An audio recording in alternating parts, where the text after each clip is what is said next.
Okay. All right. Today's class is on history taking on genitourinary system. I know you already have the template with you, but to add on to the template, certain contents related to how do you elicit a history with a person with urogenital system issues. This is how it goes by. Let's see what are the things that we will be asked, which we will have to address when we elicit a history from a person with urinary symptoms. Now, as usual, personal information, which I'm not going back into it. You know what exactly it means. I'm sorry. You know what exactly it means. You need to find these details, as some of these information will be helpful for you to diagnose depending upon the system as well. Likewise, it is very much similar to the urinary system as well, which you will see as you progress through different weeks of the system.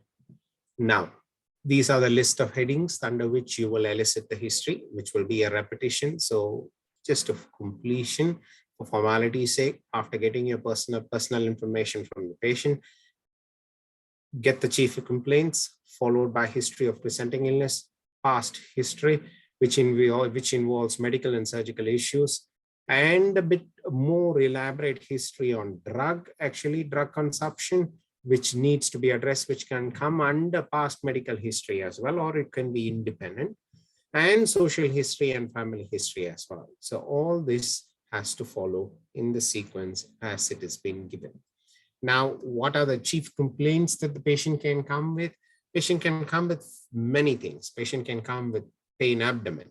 Patient can come with the issues with respect to urination.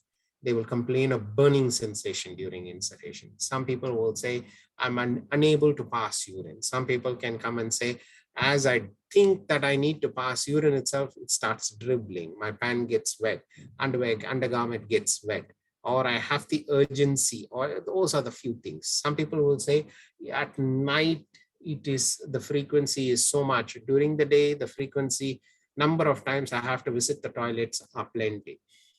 Some people will say when I go and pass urine, it takes a while before I pass. I have to wait for a couple of seconds before I really have to strain my anterior abdominal. I have to strain to increase the abdominal pressure, which in turn helps me to urinate. That is hesitancy. Some people will say the color of the urine is altered. Some people can tell you it is red in color, or a coffee, it's more like a little dark urine in color. So you know it is hematuria.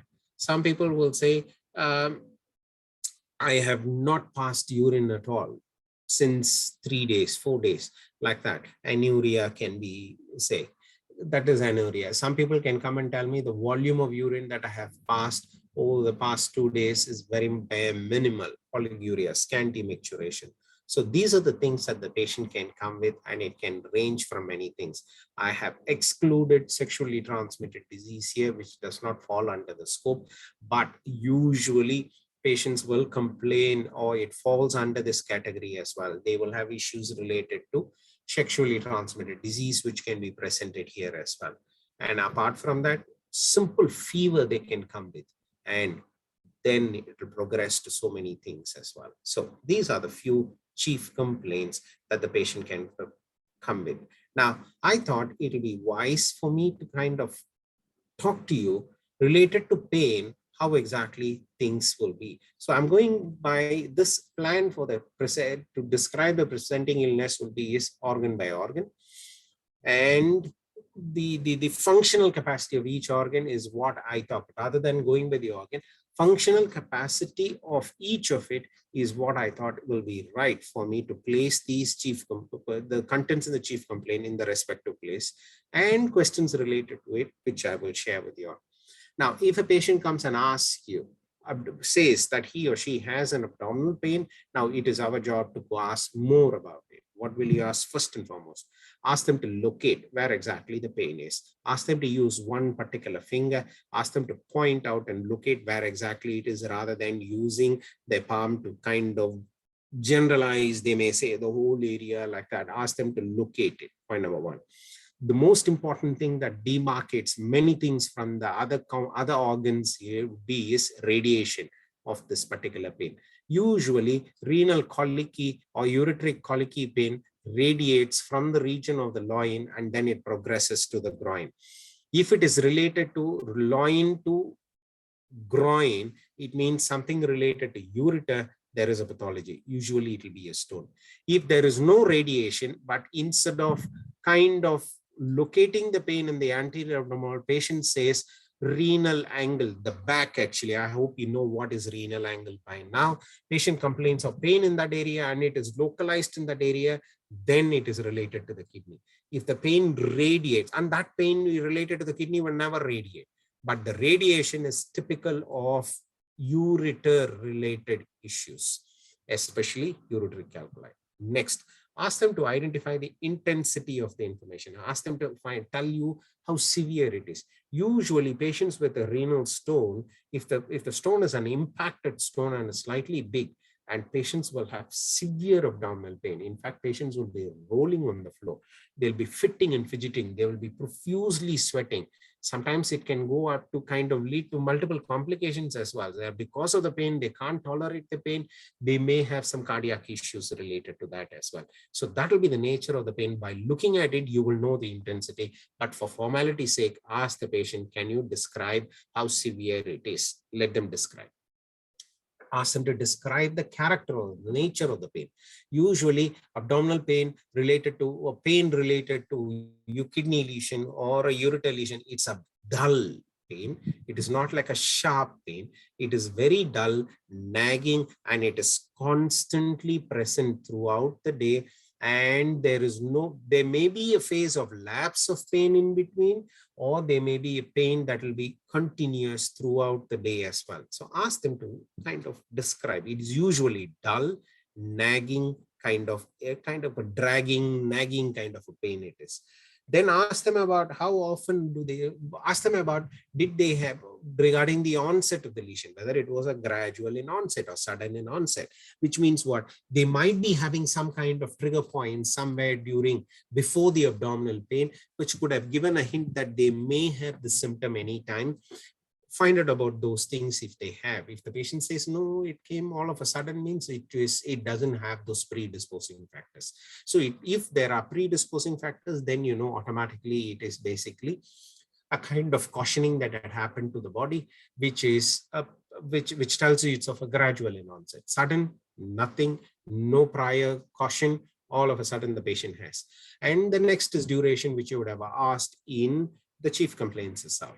Next one, as usual, ask them what increases the pain. Usually calculi related pain, even a minimal jolt, which means that if you're in a car, somebody drives or you're driving, you run over a speed breaker. Every time when you go over a speed breaker, patient will complain of pain. When you're walking, which requires you to climb stairs, will cause pain. So those are the things. The relieving factors, usually renal colic or ureteric colic, there is no relieving factor. It's constantly present. If you take an antispasmodic related to smooth muscle relaxants or whatever, for the time being, for the few hours, you may not feel the intensity of the pain which was earlier before the tablet, but usually it doesn't help much. Then the next one is what relief. Usually there are a few other things that it will be associated with. In the case of a renal calculi or ureteric, in a case of renal lesion, ureteric lesion, or a bladder lesion, for that example, fever is one of the things that the patient can have. They will have nausea and vomiting as well, or they may have generalized weakness. Those are the things that might come, but usually vomiting is one of the most important thing. Fever is the other most important thing, which would be associated with lesions related to urinary tract. And if it is of a sexually related diseases, then sexually related activity problems that the patient have, but it does not fall within the scope of this particular lecture. Now, so usually pain will be felt in the renal angle. Just to summarize, you need to identify if it is pain related to ureter, it will be a loin to groin type of a pain. If it is related to bladder, it can be located suprapubic region, or if it is at the urethra as well, it will be more towards the genitals. So this is how you can demarcate the abdominal pain. Next one is regarding the formation of urine. That could also be, patient might have symptoms with that. If the patient complains any of this, now you will have to rule out issues related to urine formation. Ask them, do they have, do they pass urine normally? How much do they pass? Is it similar to the volume like what it was earlier to now? Are they passing less in volume? Usually our bladder capacity is, we have the urge to pass urine if we have about 400 ml of urine in it, but we can still withhold from not visiting. So if a person is able to pass more than 400 ml or so, kind of at the region of 400 but less than 500 ml, it is usually called as oliguria. A person who has not anything less than 400 or 300 is considered oliguria. Anuria, kindly go back and check the volume which changes, which you can get in your physiology textbook to define the oliguria and anuria content as well. There is another group of people who can come and tell you that I've been frequently passing urine over a period of time. If it is especially at nights, it could be either related to uncontrolled diabetes. If it is it doesn't matter whether it is day or night and the patient has fever, then it could be an infection that can lead to frequency in micturition as well.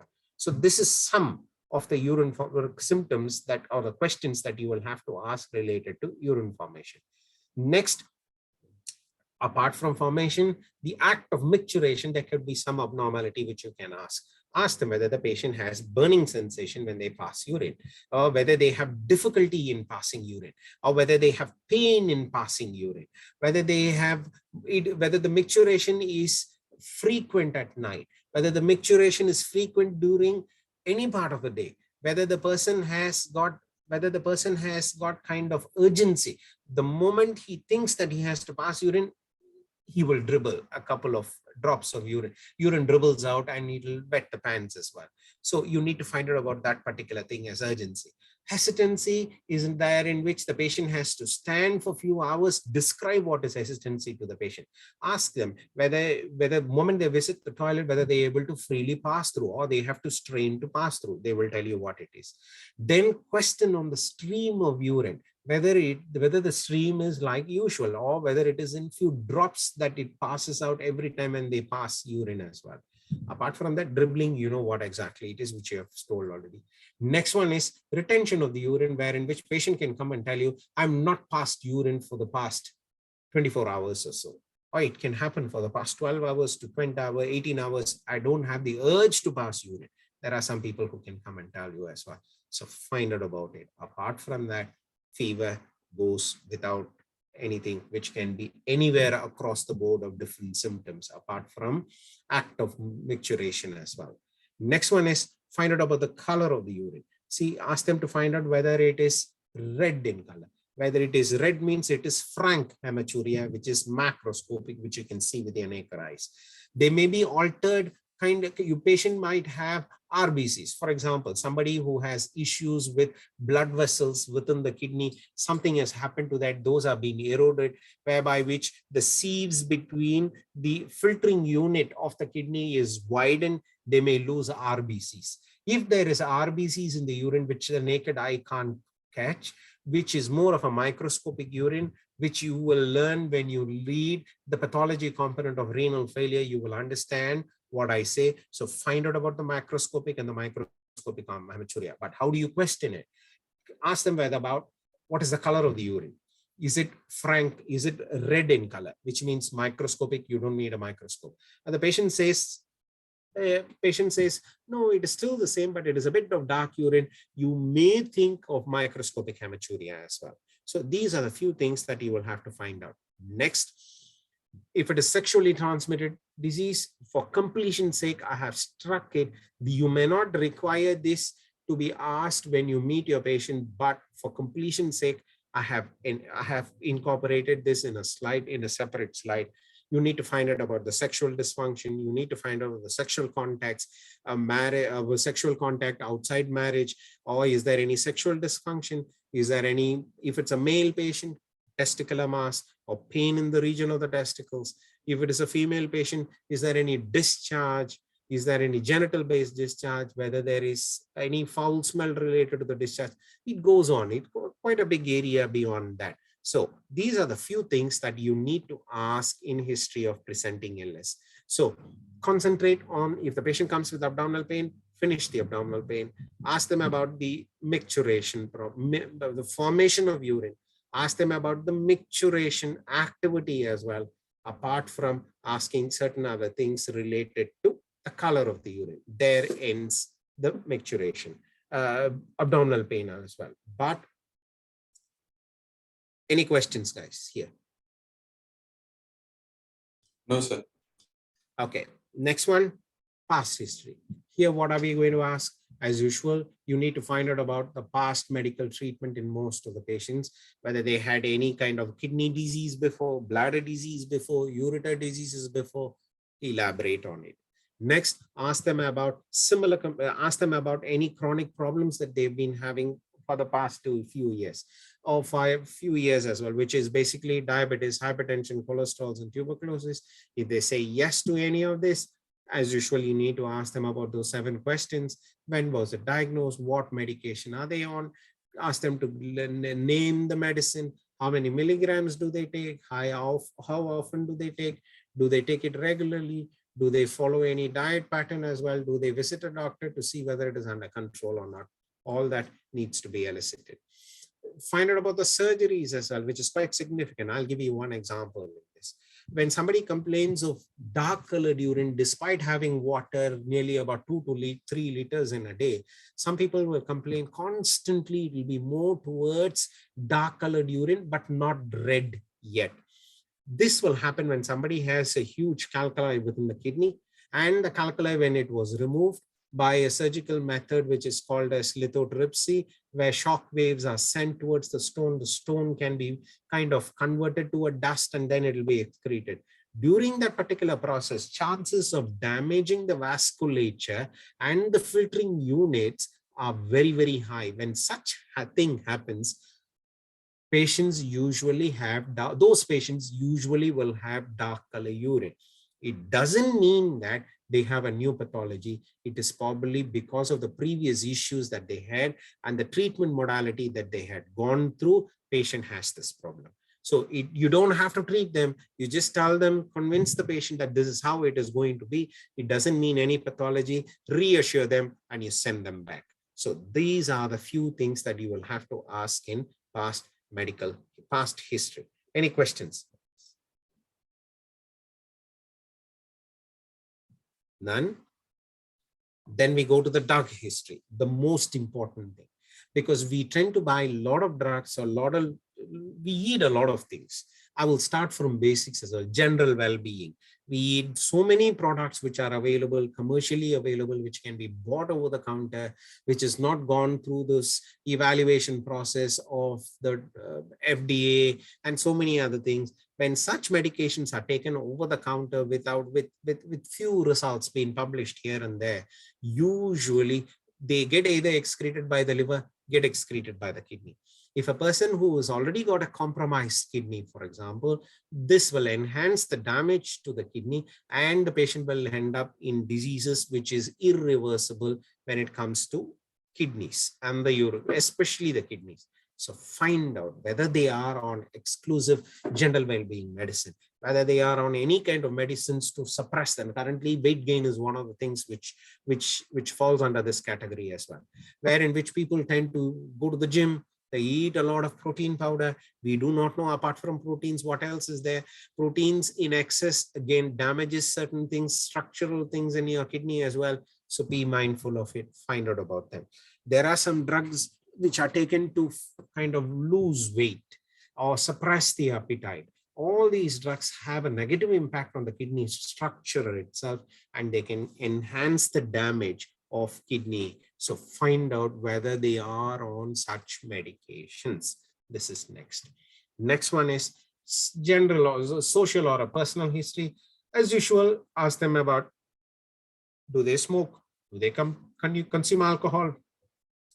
What kind of occupation do they do? For example, a person who needs to drink a certain volume of water in a day refuses to drink because of the activity or the work that they are involved in, chances of kidney damage as age advances are very high. Find out about the food intake as well. Apart from water, food intake, do they take food regularly? All that needs to be found out.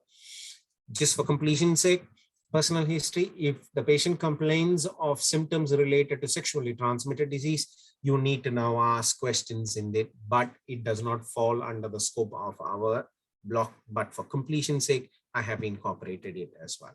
So family history, find out about whether certain similar complaints runs in the family, because certain things do run, especially related to tumors, they do run in the families. Certain medical disorders, chronic medical diseases, which can affect the kidney structure and the function, do run in families as well. Find out about them. And once you have found out, summarize the whole thing and present to your patient. See what they have to say. See whether anything has been missed out or not. Once it is done, we are done with history taking.